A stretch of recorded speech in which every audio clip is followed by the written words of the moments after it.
Salam alaikum, mes chers élèves de première année bac sciences mathématiques, option langue française. Je suis très heureux d'être avec vous dans une nouvelle leçon, plutôt dans une séance de soutien en analyse, précisément en étude de fonctions. Cette fois-ci, on va exploiter la courbe pour pouvoir en sortir les propriétés de la fonction qu'il représente. Alors voilà mon exercice. J'ai ici une courbe qui est tracée en noir. On a des droites auxiliaires qui sont en rouge et en bleu, des demi-droites.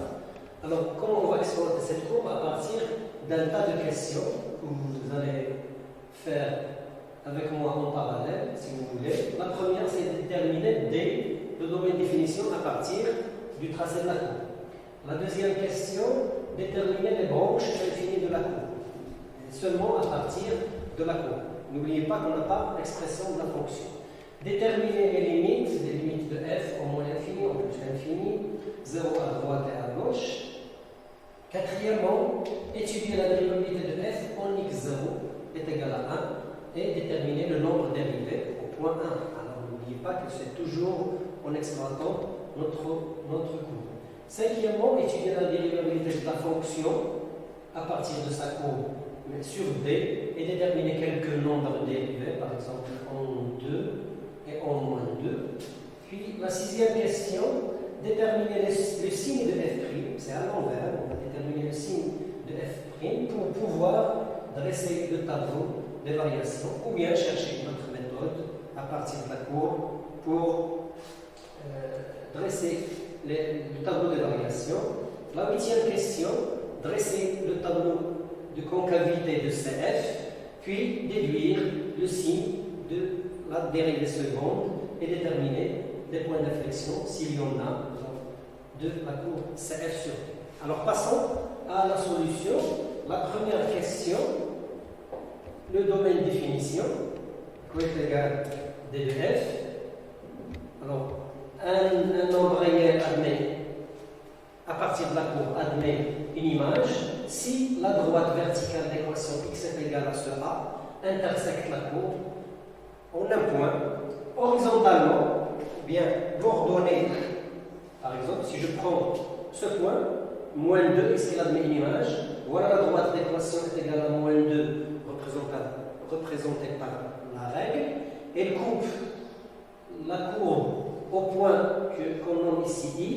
Alors, l'ordonnée du point I, c'est 1, donc l'image de moins 2, c'est le 1. Alors, pour pouvoir déterminer le 2f, il faut que les droites verticales coupent la courbe en un point, et pas plus. Alors ici, en voisinage de moins l'infini, on a toujours la droite verticale, il coupe la courbe, on a toujours encore. Ici, on remarque que la droite d'équation x est égal à 0 n'intersecte pas la courbe. Donc, 0 n'admet pas d'image. Ici, à droite, on a toujours une intersection entre les droites verticales et la courbe jusqu'à plus l'infini. Donc, notre domaine de définition, c'est R étoile, c'est-à-dire R privé de 0. Pour la deuxième question, étudier les branches infinies. Alors, par définition, plutôt une courbe CF admet une branche infinie si au moins l'un des coordonnées d'un de ces points tend vers l'infini, soit le x, soit le y. Alors, comme on sait, on a deux types de branches infinies, des asymptotes, qui sont des droites auxquelles la courbe s'approche, et on a d'autres droites auxquelles la courbe s'éloigne, mais de façon parabolique, qu'on nomme des branches paraboliques. Alors, on remarque ici, au voisinage de moins l'infini, que notre courbe s'approche de la droite delta. Donc, delta est une asymptote oblique, la première branche infinie de CF. Alors, on a delta, dont on doit chercher son équation, est une asymptote oblique de CF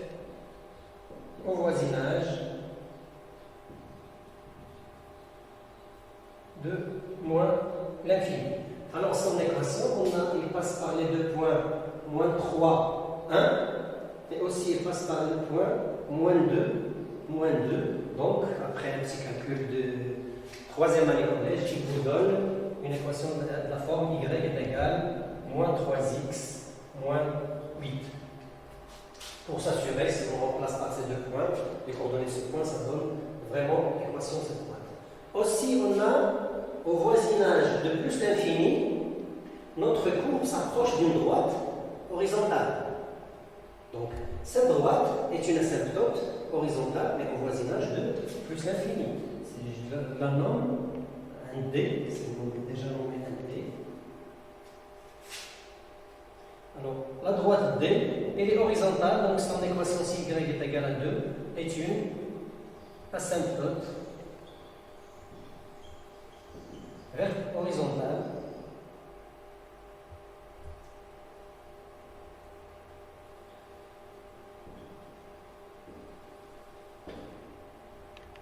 de CF, mais cette fois-ci au voisinage de plus l'infini. Alors, au voisinage de 0, on voit aussi que la courbe ici, il s'approche de la droite d'équation x est égal à 0. À gauche et à droite. Donc, la droite d'équation x est égal à 0 est une asymptote. Donc aussi, on n'a pas donné de nom, c'est la droite OY. Donc, l'équation x est égal à 0 est une asymptote verticale de CF. Le cours, il admet trois asymptotes, une verticale, l'autre horizontale et plutôt une oblique, une horizontale et l'autre verticale, troisième, mais il n'admet pas de branches paraboliques.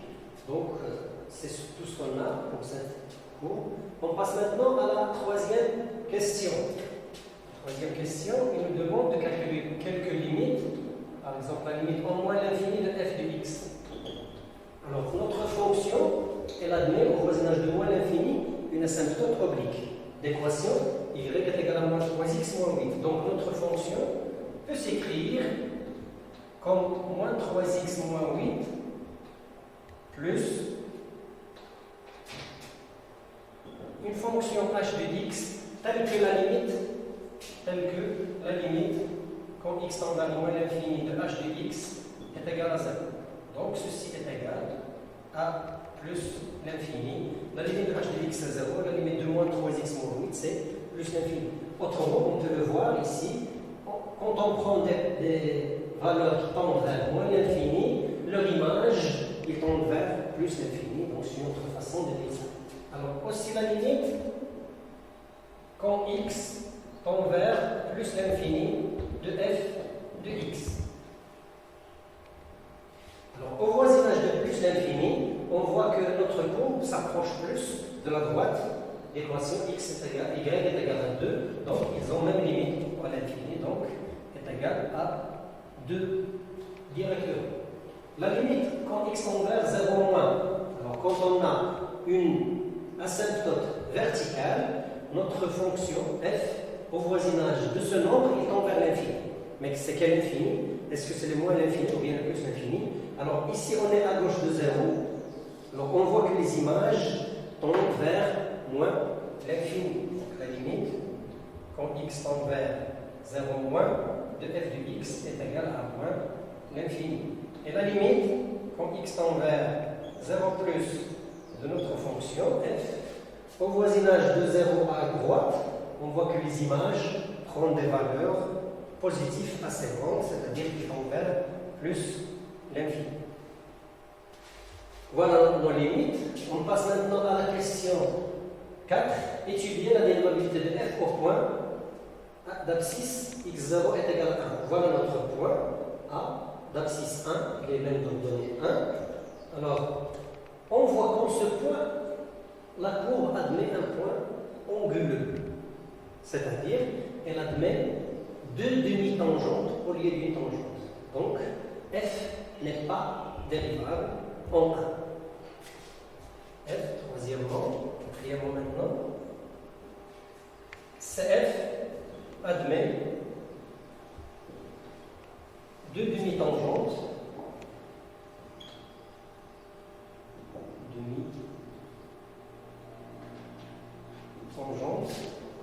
au point x0, abscisse x0 est égal à 1, mais ces deux demi-tangentes ne feront pas une droite. C'est essentiel. Même une tangente, c'est deux demi-tangentes aussi. Mais ici, ils ne feront pas une même droite. Ils ne feront pas, bien qu'ils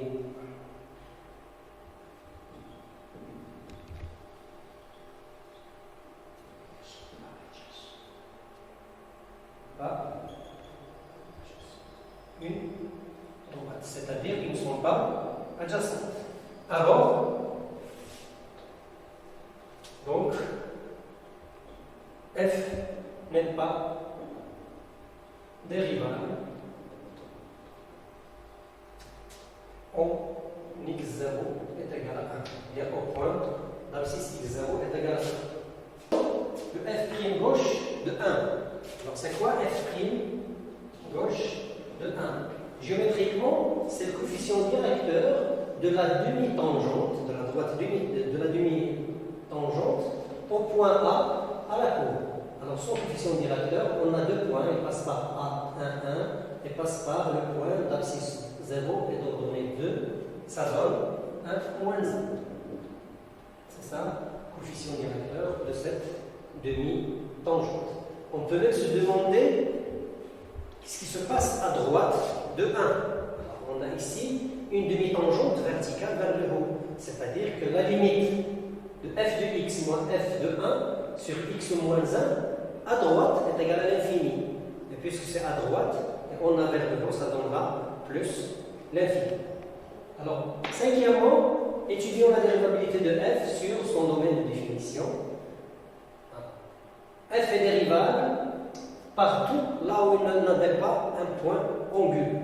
Alors on voit que la courbe est lisse, bombée partout, sauf en ce point, au point A. Au point A, on a un point anguleux, ça veut dire qu'elle n'est pas dérivable. On voit ici qu'on a deux demi-tangentes, donc elle n'est pas dérivable en ce point, et c'est le seul où la fonction n'est pas lisse, ou bien n'est pas bombée, ou bien il ne présente pas de point anguleux. En chaque point, on a une tangente en ce point, au lieu, sauf en A. Alors, troisièmement, et cinquièmement, oui, c'est la question 5, f est dérivable sur R moins l'infini 0, c'est un rectangle privé de 1. 0, union 0, 1, union 1 plus l'infini. C'est d de f privé de 1. Je peux l'écrire comme ça. Alors, déterminer quelques nombres dérivés. Alors, géométriquement, le nombre dérivé, c'est le coefficient directeur de la droite tangente. Donc, au point d'abscisse 2, c'est ça le point. Ce point ici. Alors, il admet une tangente, on a nommé t, et qu'on vous a donné son équation, elle est là. Donc, le coefficient directeur de cette droite, c'est le nombre dérivé de f en 2. Donc, f' de 2, elle est égale à 1 huitième, qui est le coefficient directeur de la droite tangente au point d'abscisse 2. f' de moins 2, on voit le point d'abscisse moins 2, c'est ici la courbe, plutôt le point de la courbe d'abscisse moins 2, c'est I. Alors, on a ici une tangente horizontale, donc son coefficient directeur est nul. Ça veut dire que f' de moins 2, je m'excuse, est égal à 0, puisqu'on a une tangente horizontale. Sixièmement, déterminer le signe de f'. Alors, le signe de f', on a pas mal de façons pour le déterminer. Alors, je vais vous proposer, c'est quoi le f' de x? C'est le coefficient directeur de la tangente. Donc, on sait, dans le sens des droites, quand est-ce que le coefficient directeur de cette droite, est-ce qu'il est positif ou négatif? celui-là, est-ce qu'il est positif ou négatif? On a un troisième cas, donc on a trois cas négatifs, positifs et nuls. Donc ce genre de droite, quand une pente négative. Cette droite, par exemple, elle admet une pente nulle, ou bien un coefficient directeur nul. Et ce genre de droite, il admet des coefficients directeurs positifs. Donc, revenons à notre cours. Ici, on voit que les tangentes, comme ça, ils sont de coefficient directeur ou bien de pente négatif. Ici, c'est négatif, ici, c'est négatif, ici, c'est négatif. Ici, c'est nul. Mais aussi, ici, c'est négatif, négatif, négatif. Donc, partout, c'est négatif. Donc, de moins l'infini à 0 ouvert, notre f' elle est négative et s'annule en moins 2. Je peux dresser un tableau de signes x moins l'infini, le 0, la fonction n'est pas définie, le plus l'infini. Alors, f' du x, on n'arrivait pas dérivable en 1, donc on a dit qu'il est négatif sur l'intervalle, moins l'infini, 0, mais il s'annule en moins 2.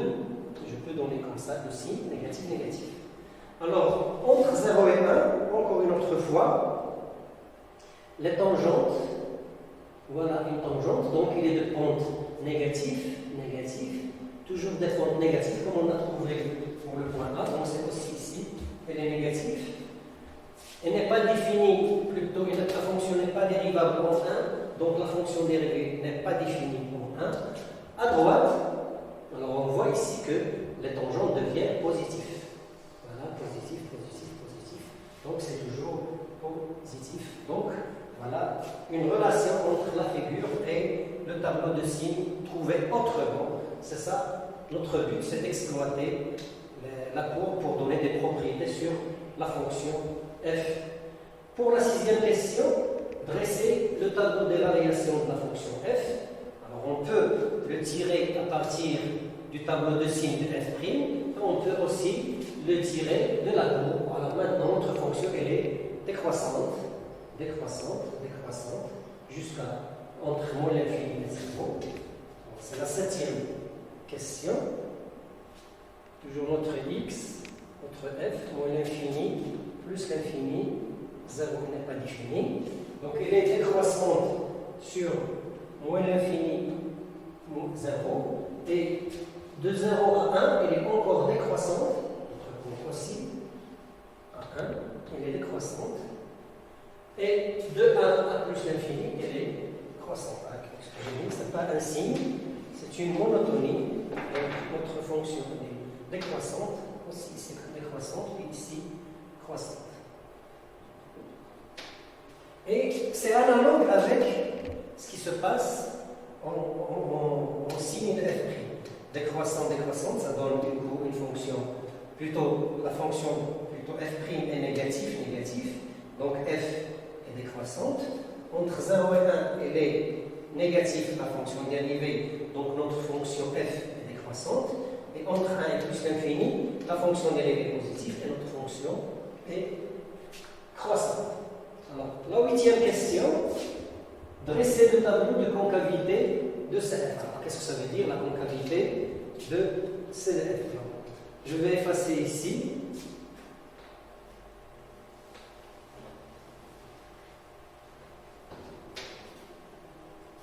Alors, quand est-ce qu'une fonction f, oui, la concavité de la plutôt une courbe f est concave s'il se trouve au-dessous de cette tangente, et elle est convexe s'il se trouve au-dessus de cette tangente. Alors, comme on l'a fait avec notre règle, si je prends ici une tangente, on voit que la courbe est au-dessus de cette tangente, ici, et partout, jusqu'au point I. Attention, ici, cette demi-tangente, elle est au-dessus de la tangente, mais cette demi-tangente, elle est plutôt au-dessous de la tangente, et cette demi-tangente à droite, elle est au-dessus de la tangente. Donc, notre courbe, entre moins l'infini et moins 2, elle a une concavité dirigée vers le haut. Bien, c'est concave. Donc, je vais dresser un tableau, c'est la question 8. Ici x, ici concavité de CF. Donc on a dit qu'entre moins l'infini et moins 2, on a une concavité dirigée vers le haut. On met ce symbole de concavité dirigé vers le haut, bien vers les ordonnées positives. Alors, entre moins 2 et 0, on voit que les tangentes sont au-dessus de la courbe. C'est-à-dire maintenant, c'est la courbe qui est au-dessous. Voilà. Alors, je m'excuse, peut-être que j'ai dit ici que c'est concave, c'est convexe. Sa concavité, c'est vers le haut, c'est convexe. Maintenant, la courbe est au-dessous de cette tangente, donc elle admet une concavité vers le bas ou bien vers les ordonnées négatives, entre moins 2 et 0. Donc, elle est concave. Alors, entre 0 et 1, on a les tangentes qui sont au-dessous de la courbe, c'est-à-dire la courbe au-dessus des tangentes. Donc, entre 0 et 1, on a une concavité vers les ordonnées positives.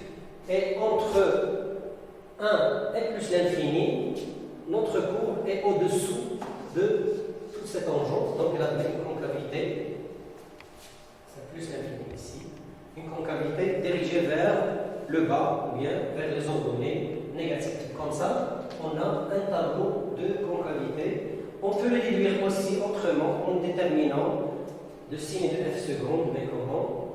On peut déterminer directement une réponse, ou bien déduire une réponse à la question 9 en utilisant la question 8. Je l'écris directement après ce tableau. Alors ici, la courbe admet une concavité dirigée vers le haut, bien, elle est concave, donc la dérivée seconde est négative. C'est la relation entre la concavité et la dérivée seconde quand il existe. Ce n'est pas toujours cette relation. Quand la dérivée seconde existe, c'est une condition suffisante. Donc entre moins l'infini, moins 2, on a besoin du 0, on a besoin du 1, on a besoin du plus l'infini. Entre moins l'infini et moins 2, f seconde elle est positive parce qu'elle admet une concavité vers les ordonnées positives. Entre moins 2 et 0, elle est négative. Entre 0 et 1, elle est positive. Et entre 1 et plus l'infini, elle est négative. Alors, en 1, ça n'existe pas de nombre dérivé seconde parce que la dérivée première n'existe pas. Donc, si f prime n'existe pas, en 1, c'est aussi f seconde n'existe pas. Alors, comment déterminer maintenant les points d'inflexion de ce f? Par définition, un point d'inflexion, c'est un point où la courbe change de concavité. C'est ça la définition. La proposition, si f est 2 fois dérivable, alors notre f seconde s'annule en changeant de signe. Donc faites attention, ici, on voit par définition qu'on a 2 points d'inflexion. Notre courbe change de concavité 2 fois. En moins 2, au point d'abscisse moins 2, et au point d'abscisse 1. Mais en 1, on voit que f seconde ne s'annule pas. Alors, à votre avis, pourquoi? Eh bien, parce que la condition de la proposition n'est pas satisfaite. Parce que f seconde n'existe pas. La fonction n'est pas dérivable 2 fois en 1. Donc, on a ici un point d'inflexion.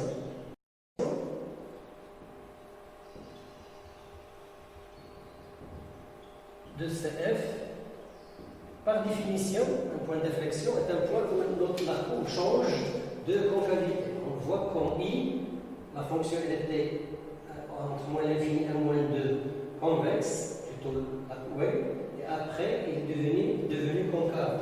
On le voit aussi ici, de concavité. En huitième, la fonction change, plutôt la courbe change de concavité en moins 2. Donc, le point d'abscisse moins 2, et il est déjà donné 1, est un point d'inflexion. Et aussi, notre fonction change de concavité en 1. Donc le point A d'abscisse 1 et d'ordonnée 1 est un point d'inflexion. Alors on peut en répondre à sa question du fait que au point moins 2, on voit que la fonction dérivée première, elle s'annule sans changer de signe. On l'a mis quelque part ici. Il s'annule au moins 2 sans changer de signe. C'est un cas particulier où la courbe admet un point d'inflexion. Alors que en 1, la fonction première n'existe n'existe pas, donc on n'a pas la dérive seconde, donc on peut conclure que c'est un point d'inflexion en appliquant la définition de point d'inflexion là où la fonction a changé de concavité. Alors on peut exploiter notre courbe pour répondre à d'autres questions. Par exemple, quel est le nombre de quel est l'ensemble de solutions f de x supérieur à moins 16? Quel est le nombre de solutions de l'équation f de x est égal, et je trouve la fonction affine qui représente cette droite. Je vois qu'il coupe la droite en deux points, donc on a deux solutions. On peut aussi se poser la question quel est le signe de f. Donc on a pas mal d'autres questions. Peut-être qu'on va un peu plus loin. Si je considère la restriction de f sur l'intervalle moins l'infini 0, alors montrer que f est une bijection de moins l'infini 0 vers un ensemble qu'on détermine. Comme ça, je vous remercie de votre attention et à une autre séance, Inch'Allah.